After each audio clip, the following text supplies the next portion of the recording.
Salut à tous et bienvenue une fois de plus sur votre chaîne d'actualité. Aujourd'hui nous allons faire un tour une fois de plus du côté du Ghana pour vous présenter la nouvelle qui trouble l'Afrique entière, mais plus particulièrement la CEDEAO. Mais avant d'entrer dans le vif du sujet, veuillez vous abonner si cela n'est pas encore fait et activez vos cloches de notification pour ne rien manquer des vidéos à venir. Nana Akufo-Addo, le Ghana ne peut pas tourner le dos au Burkina Faso.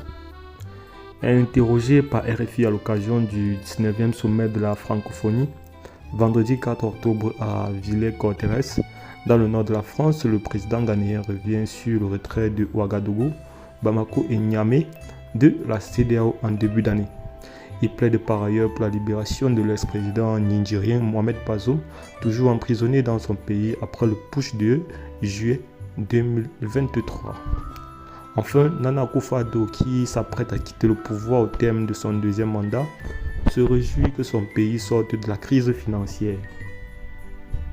Fini l'époque où le président ghanéen tirait le signal d'alarme sur, je cite, la présence de mercenaires russes au Burkina Faso, fin de citation, pendant le sommet États-Unis-Afrique de décembre 2022 à Washington.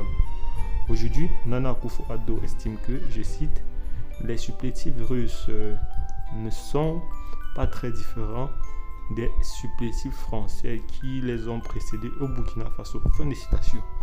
Surtout, le chef de l'État ghanéen affirme que dans son pays, je cite, ne peut pas tourner le dos au Burkina Faso et espère dès que possible un nouvel arrangement pour la réintégration du Burkina Faso, du Niger et du Mali dans la CEDEAO.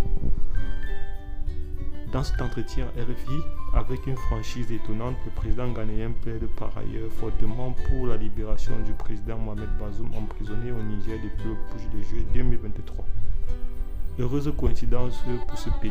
Le Ghana devient membre de plein droit de l'OIF au moment où, à la suite d'un accord avec les créanciers et le FMI, il sort de sa crise financière et obtient un allègement de 4 milliards sur sa dette extérieure, évaluée à quelques